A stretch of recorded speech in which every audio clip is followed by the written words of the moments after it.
တင်အခုနောက်ဆုံးမြင်လိုက်တဲ့သတင်းတစ်ပုဒ်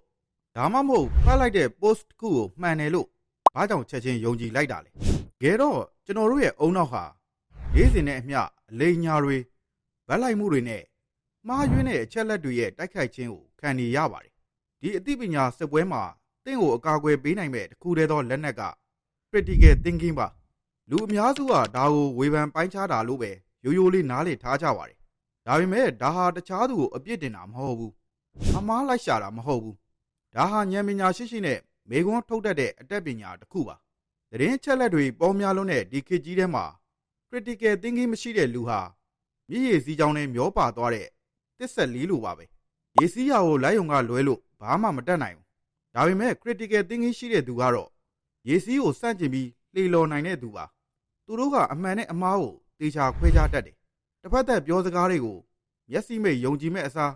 ခိုင်မာတဲ့အထောက်အထားကိုအရင်ဆုံးရှာဖွေတတ်ပါတယ်။ပညာရှင်တယောက်လိုစဉ်းစားတတ်ဖို့ဆိုရင်ပထမဆုံးလိုအပ်တဲ့အရေးချင်းကစူးစမ်းကျင်စိတ်ပါ။အရာရာကိုအဟုတ်မှတ်လိုက်မဲ့အစားဒါဘာကြောင့်လဲဘယ်သူကပြောရလဲသူပြောတာကိုတသိပြနိုင်တဲ့အချက်လက်တွေရှိလားဆိုတဲ့မေးခွန်းလေးတွေနဲ့စတင်ကြည့်ပါဒါပေမဲ့တခါတလေမှာကျွန်တော်တို့ကိုယ်တိုင်ကလည်းကိုပြန်ညာနေတတ်ကြတယ်ဆိုတာသင်သိပါသလားကျွန်တော်တို့ရဲ့စိတ်အစွဲတွေကအမှန်တရားကိုမမြင်ရအောင်ဘယ်လိုဖုံးကွယ်ထားသလဲကျွန်တော်တို့အားလုံးဟာကိုငါကတော့မှန်ကန်အောင်စဉ်းစားတတ်တဲ့သူပဲလို့ထင်တတ်ကြပါတယ်ဒါပေမဲ့တကယ်တမ်းမှာတော့ကျွန်တော်တို့ရဲ့အုံနောက်ဟာအမှန်တရားထက်ကိုကြားချင်တာကိုပဲပို့ပြီးရွေးချယ်လက်ခံတတ်တယ်ဆိုတာသင်သိပါသလားဒါကိုပညာရေးဆိုင်ရာမှာတော့ confirmation bias လို့ခေါ်ပါတယ်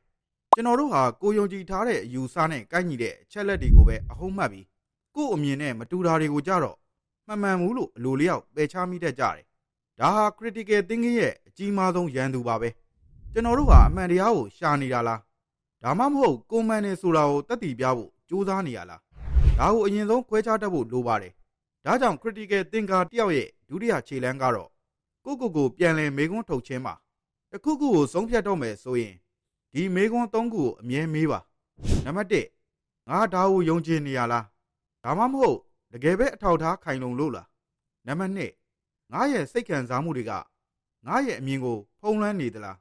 နံပါတ်3စမ်းကျင်ဘက်အမြင်ရှိတဲ့သူတွေမှာကောဘယ်လိုခိုင်လုံတဲ့အချက်တွေရှိနိုင်မလဲအမှန်တရားရဲ့တန်ဖိုးပညာရှိတယောက်ဟာသူမသိသေးတာကိုသိပါတယ်ဒါပေမဲ့လူမိုက်ကတော့သူသိတည်အောင်နဲ့ယာယာကိုကောက်ချက်ချတတ်ပါတယ် critical thinking ဆိုတာအဖြေမှန်ကိုချက်ချင်းရဖို့ထက်ဖြေမှန်စီကိုရောက်အောင်သွားတဲ့မှန်ကန်တဲ့လမ်းကြောင်းကိုရှာဖွေတာပါအခုဆိုရင်သင်ဟာအချက်လက်တွေကိုဘယ်လိုစစ်ဆေးရမလဲနဲ့ကိုယ့်ရဲ့ဗတ်လိုက်မှုတွေကိုဘယ်လိုသတိထားရမလဲဆိုတာသိသွားပါပြီဒါပေမဲ့ဒီရေးချင်းကိုလက်တွေ့ဘဝမှာဘယ်လိုနေရာတွေမှာသုံးချပြီးအောင်မြင်အောင်လုပ်မလဲပြဿနာတွေကိုဘယ်လိုဖြေရှင်းမလဲ critical thinker တယောက်ဟာပြဿနာတစ်ခုကိုတွေးတဲ့အခါဘာလို့ဒီလိုဖြစ်ရတာလဲလို့ပဲညီးတွားမနေပါဘူးသူတို့ကပြဿနာရဲ့ root cause ရဖျားခံရအကြောင်းရင်းကိုရှာပါတယ်ပြဿနာတစ်ခုရဲ့မျက်နှာပြင်ကိုပဲမကြည့်ပါနဲ့ရေခဲတောင်တစ်ခုလိုပါပဲပေါ်ရံမှာမြင်နေရတာက10%ပဲရှိပြီးအောက်ခြေမှာပိုကြီးမားတဲ့အရာတွေရှိနေတတ်ပါတယ် critical thinking ရဲ့နောက်ဆုံးပန်းနိုင်ကတော့မှန်ကန်တဲ့ဆုံးဖြတ်ချက် quality decision ချနိုင်ဖို့ပါသုံးဖြတ်ချက်တစ်ခုမချခင်မှာဒီနည်းလမ်းကိုသုံးကြည့်ပါနံပါတ်1 option ရွေးချယ်စရာများအဖြေကတစ်ခုတည်းမဟုတ်နိုင်ဘူးအနည်းဆုံးရွေးချယ်စရာ3ခုလောက်ကိုချရေးပါနံပါတ်2 consequences အကျိုးဆက်များဒီလမ်းကိုရွေးရင်ဘာဖြစ်လာမလဲရေရှည်မှာရောဘယ်လိုသက်ရောက်မှုရှိမလဲနံပါတ်3 trade off ပေးဆက်မှုဘယ်အရာကားမှအလကားမရပါဘူးဒီအဖြေကိုရွေးရင်ဘာကိုလက်လို့ရမလဲဆိုတာကိုလည်းထည့်တွက်ပါပညာရှင်တယောက်ရဲ့လက္ခဏာ intellectual humility critical thinking ရှိတဲ့သူတယောက်ဟာငါမှားသွားတယ်လို့ပြောရမှာကိုမကြောက်ပါဘူးအမှန်တရားကိုတွေးတဲ့အခါကိုယ့်ရဲ့အတ္တကိုဘေးဖယ်ပြီးအမှန်ကိုလက်ခံနိုင်တာဟာအမြင့်မြတ်ဆုံးသောဉာဏ်ပညာပါပဲတတိယပါ critical thinking ဆိုတာတခါတည်းနဲ့တက်မြောက်သွားတဲ့အရာမဟုတ်ပါဘူးဒါဟာနေ့စဉ်လေ့ကျင့်ရမယ့်အုံနောက်ရဲ့ကြွက်သားတစ်ခုပါဒီနေ့ကစပြီးအရာရာကိုအဟုတ်မမှတ်ပါနဲ့အောင်အရင်ဆုံးစဉ်းစားပါမေးခွန်းထုတ်ပါပြီးမှယုံကြည်ပါ critical thinking ဆိုတာကိုသိယုံနဲ့တင်မလုံလောက်ပါဘူးဒါကိုသိရင်ပင်ကိုယ်စရိုက်တစ်ခုဖြစ်လာအောင်ဘယ်လိုပြောင်းလဲမလဲဒီနေ့မှာတော့ကမ္ဘာကျော်ပညာရှင်တွေအသုံးပြုတဲ့နေ့စဉ်အလေ့အကျင့်၃ခုကိုမျှဝေပေးသွားပါမယ်အလေ့အကျင့်နံပါတ်1 steam manning ပထမဆုံးတစ်ခုကတော့ steam manning ပါကျွန်တော်တို့ဟာများသောအားဖြင့်တစ် ဖက်လူရဲ့အယူအဆကိုအားနည်းအောင်လုပ်ပြီးတိုက်ခိုက်တတ်ကြတယ်ဒါပေမဲ့ critical thinker စစ်ကတော့တစ်ဖက်လူရဲ့အယူအဆကိုသူတို့ထက်တောင်ပိုပြီးခိုင်မာအောင်အရင်ဆုံးစဉ်းစားပေးပါတယ်ပြီးမှအဲ့ဒီအချက်ကိုခွဲခြမ်းစိတ်ဖြာတာပါဒါဟာတစ်ဖက်သက်အမြင်ကိုအမြင့်ပြတ်ချေမှုန်းနိုင်တဲ့အကောင်းဆုံးနည်းလမ်းပဲဖြစ်ပါတယ်အလေးကျင့်နံပါတ်2 first principle thinking ဒုတိယအချက်ကတော့ first principle thinking ပါပြဿနာတစ်ခုကိုဖြေရှင်းတဲ့အခါအရင်ကဘယ်လိုလုပ်ခဲ့လဲဆိုတာကိုမကြည့်ပါနဲ့အရာရာကိုအခြေခံအကြဆုံးစိတ်ပိုင်းတွေအထိဖြုတ်ချလိုက်ပါပြီးမှအစ်ကနေပြန်စားပြီးစဉ်းစားပါဒါဟာ Elon Musk လိုလူမျိုးတွေတုံးတဲ့တီထွင်စမ်းသစ်မှုရဲ့လိုအပ်ချက်ပါပဲအလေးကျင့်နံပါတ်3 the 5 whys တတိယအချက်ကတော့အလွန်ရိုးရှင်းပေမဲ့ထိရောက်တဲ့ဘာကြောင့်လဲ9ချိန်မေးတဲ့နီးလန်းပါပြဿနာတစ်ခုကိုတွေ့ရင်ဘာကြောင့်လဲလို့9ချိန်စစ်ပြီးမေးကြည့်ပါအဖြေတစ်ခုချင်းစီရဲ့နောက်ွယ်ကအကြောင်းရင်းကိုတူးဆွသွားရင်းနဲ့နောက်ဆုံးမှာတော့သင်ဘယ်တော့မှမတွေးမိခဲ့တဲ့အမှန်တရားရဲ့အမြစ်ကိုသင်တွေ့သွားပါလိမ့်မယ် critical thinking ဆိုတာအမှန်တရားကိုချစ်မြတ်နိုးတဲ့သူတွေရဲ့လမ်းစဉ်မှာဒါဟာသင်ကိုပိုပြီးလွတ်လပ်စေတယ်ပိုပြီးယုံကြည်မှုရှိစေတယ်ပြီးတော့ပိုပြီးတန်ဖိုးရှိတဲ့လူတစ်ယောက်ဖြစ်လာစေပါတယ်အခုပဲစတင်လိုက်ပါဒီနေ့သင်ကြားလိုက်ရတဲ့အရာတစ်ခုပေါ်ဘာကြောင့်လဲလို့မေးခွန်းထုတ်ကြည့်ပါသင်သိထားတဲ့အမှန်တရားတစ်ခုဟာလူအများစုလက်ခံထားတဲ့အမှားတစ်ခုဖြစ်နေရင်ကောသင်မှာအဲ့ဒီအမှန်တရားဘက်ကယက်တီဖို့တတ်တည်ရှိရလား critical thinking ရဲ့နောက်ဆုံးအဆင့်ဟာအုံနောက်နဲ့ပဲဆိုင်တာမဟုတ်တော့ပဲနှလုံးသားနဲ့ဆိုင်လာပါပြီဒါကိုအတွေးခေါ်ဆိုင်ရာရဲရင်မှုလို့ခေါ်ပါတယ်လောကမှာလူများစုပြောနေကြလို့ဒါမှမဟုတ်အစဉ်လာရလောက်ခဲ့ကြလို့ဆိုပြီးမျက်စိမိတ်လိုက်လုံနေတာမျိုးဟာသင်ရဲ့ critical thinking ကိုတက်ပြစ်လိုက်တာပါပဲတမိုင်းကိုပြောင်းလဲခဲ့တဲ့ပညာရှင်တွေသိပ္ပံပညာရှင်တွေဟာလူအုပ်ကြီးရဲ့စန့်ကျင်ဘက်မှာရက်တည်ခဲ့ရသူတွေပါသူတို့ဟာငါမားနေရင်ငါ့ကိုအထောက်ထားနေပြပါလို့ရဲရဲဝံ့ဝံ့စိန်ခေါ်ခဲ့ကြတယ် critical thinker တယောက်ဟာလူကြိုက်များဖို့ထက်မှန်ကန်ဖို့ကိုပိုပြီးတန်ဖိုးထားပါတယ်အထောက်ထားနဲ့ခိုင်လုံနေသေး၍ဒီကမ္ဘာလုံးကမှားတယ်လို့ပြောနေပါသေးသင်ရဲ့ယုတ်တိဗေဒ logic ကိုယုံကြည်ပါသင်ဟာသူများခိုင်းသမျှလုပ်နေမဲ့စက်ရုပ်တရုပ်အဖြစ်နေထိုင်မလားဒါမှမဟုတ်ကိုယ်ပိုင်အုံနောက်နဲ့ကိုယ်ပိုင်လမ်းကြောင်းကိုဖောက်မဲ့ critical thinker တယောက်ဖြစ်မလားရွေးချယ်မှုကသင်လက်ထဲမှာပါသင်သတိထားမိလား social media မှာသင်ကြည့်သမျှဗီဒီယိုတွေဖတ်သမျှ post တွေဟာသင်အမြင်နဲ့တစ်ထပ်တည်းကြာနေတာမျိုးဒါဟာကံကောင်းတာမဟုတ်ပါဘူးဒါဟာသင်ကိုဖမ်းချုပ်ထားတဲ့အကူချိန်ပါပဲ့တင်တဲ့အကျဉ်းထောင်တစ်ခုပါအဂရိုရီတန်တွေဟာသင်ဘာကိုကြိုက်တယ်လဲဆိုတာသိပါတယ်ဒါကြောင့်သင်သဘောကျမဲ့အချက်လက်တွေကိုပဲသင်စီကိုအမြဲပို့ပေးနေတာပါရလက်ကတော့သင်ဟာကိုယ့်အမြင်နဲ့တူတဲ့လူတွေကြားထဲမှာပဲပိတ်မိနေပြီးငါပြောတာမှန်တယ်ငါနဲ့မတူတဲ့သူတွေကတော့အကုန်မားတယ်ဆိုတဲ့အစွန်းရောက်အတွေးတွေဝင်လာတာပါပဲဒါဟာ critical thinking ကိုအရှင်လက်လက်မြုပ်နှံလိုက်တာနဲ့အတူတူပါပဲလွတ်မြောက်ခြင်း breaking the bar ပဲတကယ် critical thinker တယောက်ဟာကိုယ့်ကိုတာယာအောင်လုပ်ပေးတဲ့အချက်လက်တွေထဲမှာပဲနင့်မနေပါဘူးသူတို့ကစန့်ကျင်မဲ့အမြင်တွေကိုတကူးတကသွားဖက်ပါတယ်တတိယပါအမှန်တရားဆိုတာအလင်းအမှောင်လိုပဲဘက်ပေါင်းစုံကကြည့်မှမြင်ရတာပါတင့်ကိုစိတ်ဆိုးစေမဲ့တင့်အမြင်နဲ့လုံးဝစန့်ကျင်နေမဲ့အချက်လက်တွေကိုလည်းရဲရဲဝံ့ဝံ့နားထောင်ကြည့်ပါအဲ့ဒီအခါမှာတင့်ရဲ့အတွေးခေါ်ဟာပိုပြီးကျေပြန့်လာမှာပါ critical thinking ဆိုတာအငင်းပွားဖို့မဟုတ်ပါဘူးရာရာကိုပိုပြီးနားလည်ဖို့ဖြစ်ပါတယ်လူတွေဟာတခါတလေမှာကိုမားနေတာကိုသိတာတောင်အရှက်ရမှကြောက်လို့ဆက်ပြီးညင်းနေတတ်ကြတယ်ဒါပေမဲ့သင်ကတော့အဲ့လိုမဖြစ်ပါစေနဲ့အမှန်တရားကိုတွေ့ရင်လက်ခံနိုင်တဲ့နှလုံးသားကိုမွေးမြူပါ critical thinking ဆိုတဲ့ခီးစဉ်ရဲ့ထိပ်ဆုံးကိုသင်ရောက်လာပါပြီဒါပေမဲ့ဒီခီးမှာအကြီးမားဆုံးအတားဆီးကဘာလဲသင်သိလားအဲ့ဒါကတခြားသူမဟုတ်ဘူးသင်ရဲ့အတ္တပါပဲပညာရှင်တယောက်လိုစဉ်းစားတတ်ဖို့ဆိုရင်သင်မှာ intellectual humility ဒါမှမဟုတ်ဉာဏ်ပညာဆိုင်ရာနှိမ့်ချမှုရှိဖို့လိုပါတယ်ဒါဟာကိုမားနေတာကိုသိတဲ့အခါငါမှားသွားတယ်လို့ဝန်ခံနိုင်တဲ့တတ္တိပါသိပ္ပညာအရပြောရရင်လူတွေဟာကိုမသိတာကိုမသိဘူးလို့ဝန်ခံရမှာထက်မှားနေတဲ့အရာကိုပဲအမှန်လုပ်ပြီးညင်းနေရတာကိုပိုကြိုက်တတ်ကြပါတယ်ဒါပေမဲ့တကယ်ပညာရှိကတော့အမှန်တရားကိုတွေးဖို့အတွက်သူ့ရဲ့အတ္တကိုစတေးဖို့အမြဲအသင့်ပါပဲဒါကိုသတိထားပါအရာတစ်ခုကိုအနည်းချင်းသိုံနဲ့အကုန်သိရလို့ထင်တတ်တဲ့ Dunning-Kruger effect ရဲ့ထောင်ချောက်ထဲကိုမဝင်ပါစေနဲ့သင်ပိုပြီးလေးလာလေးလေးသင်မသိသေးတဲ့အရာတွေဘယ်လောက်တောင်များနေလဲဆိုတာပုံမြင်လာလေးလေးပါပဲအဲ့ဒီမသိသေးခြင်းကိုလက်ခံနိုင်တာကမှတကယ် critical thinker စစ်စစ်ရဲ့အမှတ်သားပါ critical thinking ဆိုတာအဆုံးသတ်သွားမဲ့သင်ခန်းစာမဟုတ်ပါဘူးဒါဟာတည်တဲ့အထိလေ့ကျင့်သွားရမယ့်ဘဝနေထိုင်မှုပုံစံတစ်ခုပါအမြဲတမ်းသင်ယူပါအမြဲတမ်းမေးခွန်းထုတ်ပါပြီးတော့အမြဲတမ်းကိုယ့်ကိုယ်ကိုပြန်လည်စမ်းစစ်ပါသင်ရဲ့အတွေးခေါ်တွေက သင်ဘဝကိုဖန်တီးပါလိမ့်မယ်ဘဟုတုဒဆိုတာအသုံးမချရင်အမိုက်နဲ့တူပါတယ်အခုဆိုရင်သင်ဟာ critical thinking ရဲ့လက်နက်တွေကိုပိုင်ဆိုင်သွားပြီဒါဆိုရင်ဒီနေ့ခုကစပြီးသင်ဘဝမှာဘာတွေပြောင်းလဲသွားတော့မှာလဲပညာရှင်တယောက်ရဲ့ဘဝကိုပိုင်ဆိုင်ဖို့အတွက်နေ့စဉ်ဒီရိုးရှင်းတဲ့လေ့ကျင့်၃ခုကိုစတင်လိုက်ပါနံပါတ်1 pause before you react ချက်ချင်းတုံ့ပြန်မဲ့အစားခဏရပ်ပါသတင်းတစ်ခုခုကြားတာနဲ့ post တစ်ခုခုမြင်တာနဲ့စိတ်ဆိုးတာဝမ်းသာတာတွေမလုပ်ခင်5စက္ကန့်လောက်အချိန်ယူပါပြီးမှဒါဟာအမှန်တရားလားလို့ကိုမေးပါနံပါတ်2 diversify your feed အမြင်တွေကိုစုံလင်အောင်ထားပါတင်နဲ့အမြင်မတူတဲ့သူတွေတင်သဘောမကျတဲ့ဝါဒတွေကိုလည်းလေ့လာကြည့်ပါရန်သူကိုသိမှစစ်ကိုနိုင်မှာပါနံပါတ်3 question your own truth ကို့အမှန်တရားကိုပြန်စစ်ပါငါအမြဲတမ်းမှန်နေမှာမဟုတ်ဘူးဆိုတာကိုလက်ခံပါကိုယ့်ရဲ့အယူဆဟောင်းတွေကိုအသင်းနဲ့အစားထိုးဖို့ဘယ်တော့မှဝင်မလေးပါနဲ့အပြောင်းလဲရလက် the result critical thinking ရှိတဲ့သူတယောက်ဟာလိန်ညာလေပြားမှုတွေရဲ့သားကောင်မဖြစ်တော့သူတစ်ပါးရဲ့ထိန်းချုပ်မှုအောက်မှာမရှိတော့သင်ဟာပိုပြီးတည်ငြိမ်လာမယ်ပိုပြီးစင်ကြင်တုံတရားရှိလာမယ်အဲ့ဒီအခါမှာသင်ဘဝရဲ့အရေးသွေးကတိတိတတ်တာမြင့်တက်လာပါလိမ့်မယ်ဒီနေ့ကစပြီးသင်ဟာအရင်ကလိုမဟုတ်တော့ပါဘူးသင်ဟာစဉ်းစားတွေးခေါ်တတ်တဲ့သူတယောက်ဖြစ်သွားပါပြီတမိုင်းဆိုတာအမှန်တရားတွေရဲရဲဝံ့ဝံ့မေခွန်းထုတ်ခဲ့တဲ့သူတွေကပဲရေးထိုးခဲ့တာပါအခုဆိုရင်သင်လက်ထဲမှာအဲ့ဒီတမိုင်းကိုပြောင်းလဲနိုင်တဲ့တော့ချက်ရောက်နေပါပြီ critical thinking ဆိုတာကိုယ့်အတွက်တည်းမဟုတ်ပါဘူးဒါဟာသင်ပတ်ဝန်းကျင်အတွက်ပါအလင်းရောင်တစ်ခုပါအမားတွေအလိမ်ညာတွေနဲ့မှောင်တိကျနေတဲ့လောကကြီးထဲမှာသင်ဟာအမှန်တရားကိုခွဲခြားပြနိုင်တဲ့မီးရှူးတစ်ခုဖြစ်လာရပါမယ်တစ်ဖက်သက်အမှန်တရားတွေအချင်းမြင့်မရှိတဲ့ဆွဆွဲချက်တွေကြားမှာသင်ကခဏလေးဒါဟာတကယ်ရောဟုတ်ရဲ့လားလို့ယဉ်ကျေးစွာတားဆီးနိုင်တဲ့သူဖြစ်လာတဲ့နေ့ဟာသင်ရဲ့အောင်မြင်တဲ့နေ့ပါပဲတတိယပါပညာရှိဆိုတာအရာရာကိုသိနေသူမဟုတ်ပါဘူးအရာရာကိုနားလည်ဖို့ကြိုးစားနေသူသာဖြစ်ပါတယ်လူတွေကသင်ကိုလာရောက်တိုင်ပင်လာလိမ့်မယ်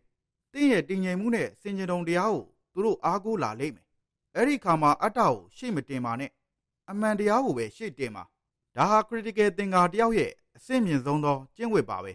အတွေးခေါ်တွေဟာမျိုးစေ့တွေနဲ့တူပါတယ်ဒီနေ့ကျွန်တော်စိုက်ပျိုးပေးခဲ့တဲ့ဒီမျိုးစေ့လေးတွေကို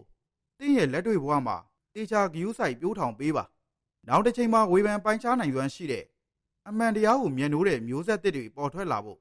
သင်ဟာအရေးပါတဲ့အခန်းကဏ္ဍကနေပါဝင်နေမှာပါအခုဆိုရင်သင်ဟာခရီးဆုံးကိုရောက်ပါပြီဒါပေမဲ့တကယ် critical thinker တယောက်ရဲ့အမှတ်အသားဟာ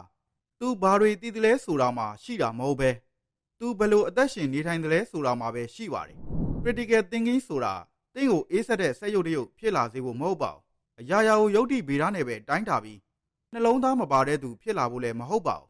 တကယ်ပညာရှိဆိုတာထက်မြက်တဲ့အုံနောက်နဲ့ရွေးထွေးတဲ့နှလုံးသားကိုပေါင်းဆက်နိုင်သူပါသင်ဟာအမှန်တရားကိုရှာဖွေတဲ့နေရာမှာပြတ်သားရပေမဲ့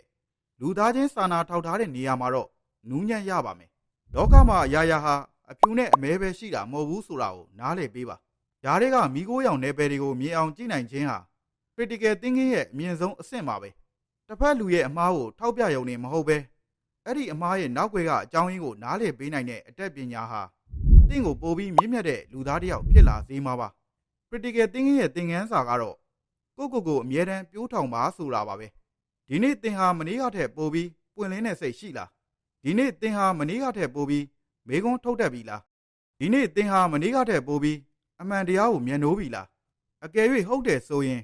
သင်ဟာဒီခရီးစဉ်ကနေအဖိုးမဖြတ်နိုင်တဲ့ရန်နာတစ်ခုကိုရရှိသွားပါပြီ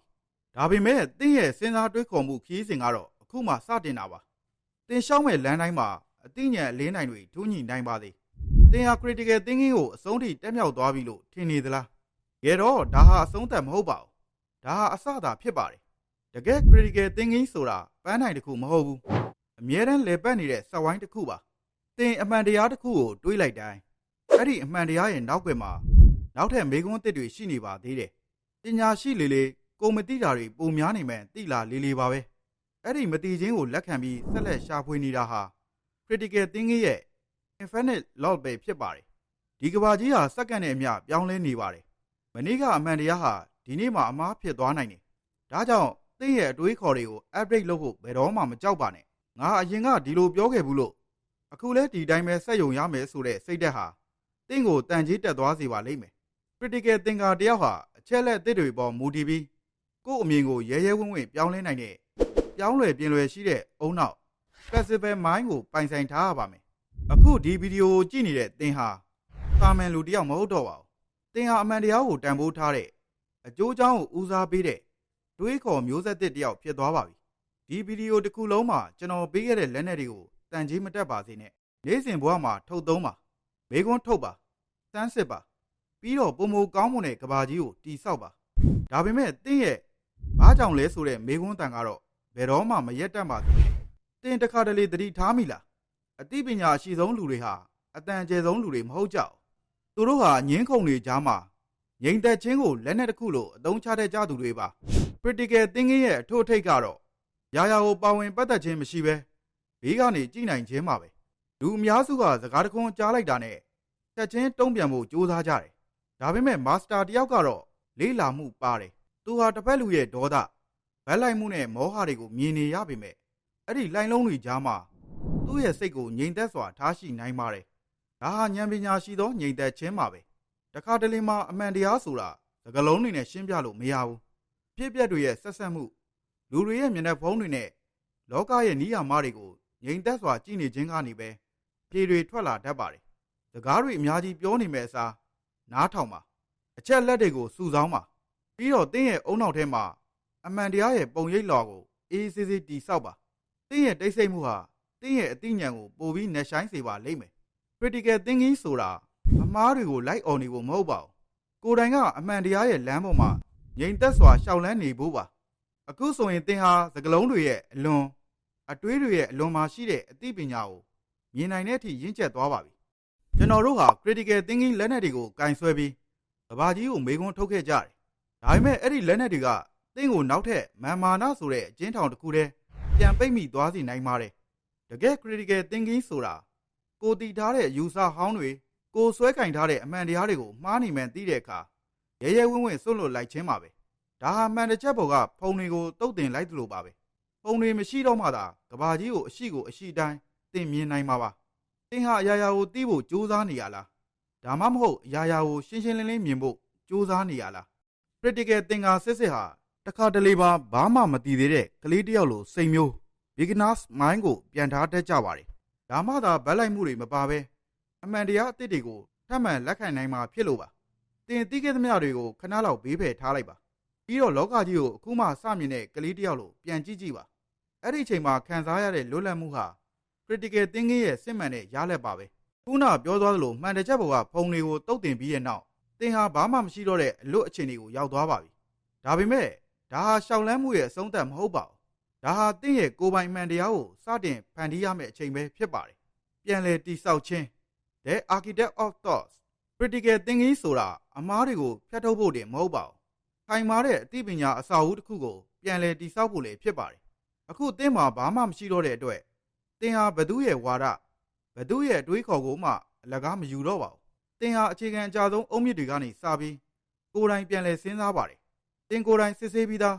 းသင်ကိုယ်တိုင်လက်တွေ့ကျင့်သုံးပြီးသားအချက်လက်တွေနဲ့ပဲသင်ရဲ့ဘဝအမြင်ကိုတည်ဆောက်ပါတယ်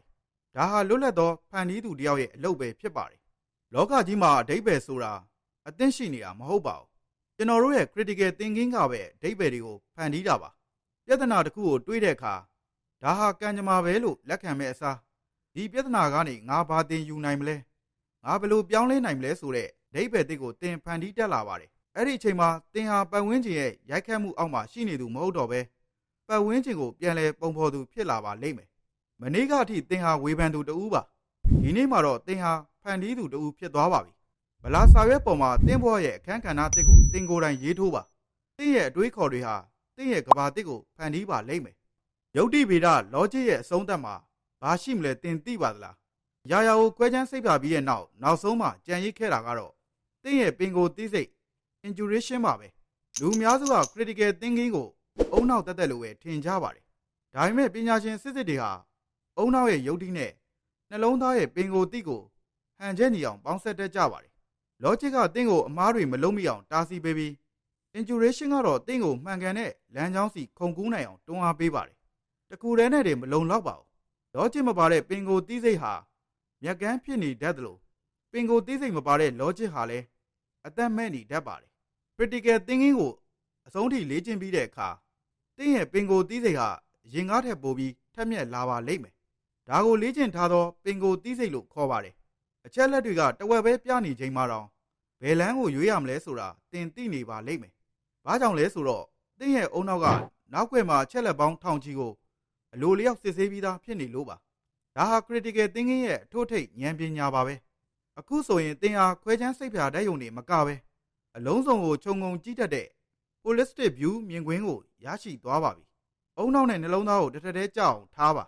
အဲ့ဒီချိန်မှာသင်ချလိုက်တဲ့ဆုံးဖြတ်ချက်တိုင်းဟာဘယ်တော့မှလွဲချော်မှာမဟုတ်တော့ပါဘူးကျွန်တော်တို့ရဲ့ခရီးစဉ်ဟာအခုဆိုရင်အဆုံးထိကိုရောက်ရှိလာပါပြီ logic တွေ bias တွေနဲ့ပင်ကိုတီးစိတ်တွေကိုကြော်ဖြတ်ပြီးရဲ့နောက်ဆုံးမှာသင်ဘာကိုရရှိသွားတယ်လို့ထင်ပါသလဲအဲ့ဒါကတော့လွတ်လပ်သောစိတ် the sovereign mind ပဲဖြစ်ပါတယ်ဒီနေ့ကစပြီးသင်ဟာသူတစ်ပါးရဲ့ဝါဒဖြန့်မှုတွေခေတ်ရည်စည်းကြောင်းရဲ့ဆွဲဆောင်မှုတွေနဲ့ကိုယ်စိတ်ရဲ့လှည့်စားမှုတွေအောက်မှာဒူးထောက်ရမယ်သူမဟုတ်တော့ပါဘူးသင်ဟာသင်အတွေ့ရဲ့အရှင်သခင်ဖြစ်သွားပါပြီအမှန်တရားကိုကိုယ်တိုင်ရှာဖွေနိုင်စွမ်းရှိတဲ့သူအမားကိုရဲရဲဝံ့ဝံ့ညှင်းပယ်နိုင်တဲ့သူပြီးတော့ကိုယ့်ဘဝရဲ့ဆုံးဖြတ်ချက်တွေကိုယုံကြည်ချက်အပြည့်နဲ့ချနိုင်တဲ့သူဖြစ်သွားပါပြီဒါပေမဲ့သတိရပါဒီလိုဉာဏ်လင်းရရှိခြင်းဟာအခွင့်အထူးတစ်ခုတည်းမဟုတ်ပါဘူးဒါဟာတာဝန်တစ်ခုလည်းဖြစ်ပါတယ် critical thinker တယောက်ရဲ့တာဝန်ဟာအမှောင်တူထဲမှာလမ်းပြောင်နေသူတွေကိုအလင်းပြဖို့ပါမုန်းတရားတွေနဲ့အယူမှားတွေကြားမှာစင်ကျင်တုံတရားရဲ့အတန်ကိုထွက်ပေါ်စေဖို့ပါသင်ဟာဒီလောကကြီးကိုပုံမကောင်းမအောင်ပြောင်းလဲပြစ်နိုင်တဲ့မျိုးစေ့တစ်ခုဖြစ်သွားပါပြီဒီနေ့ဗီဒီယိုလေးကတော့ဒီမှာပဲပြီးဆုံးသွားပါပြီဒါပေမဲ့သင်ရဲ့စူးစမ်းလိုစိတ်တွေမေခွန်းထုတ်မှုတွေနဲ့အမှန်တရားကိုချစ်မြတ်နိုးတဲ့စိတ်တွေကတော့ဘယ်တော့မှမပြီးဆုံးပါစေနဲ့အမြဲတမ်းသင်ယူပါအမြဲတမ်းနှိမ့်ချပါပြီးတော့အမြဲတမ်းကိုယုံကြည်ပါဒီခရီးစဉ်မှာကျွန်တော်နဲ့အတူဆုံးထိလိုက်ပါခဲ့တဲ့အတွက်ယနေ့ကလာတဲ့လေးစားမှုနဲ့အတူကျေးဇူးတင်ရှိပါတယ်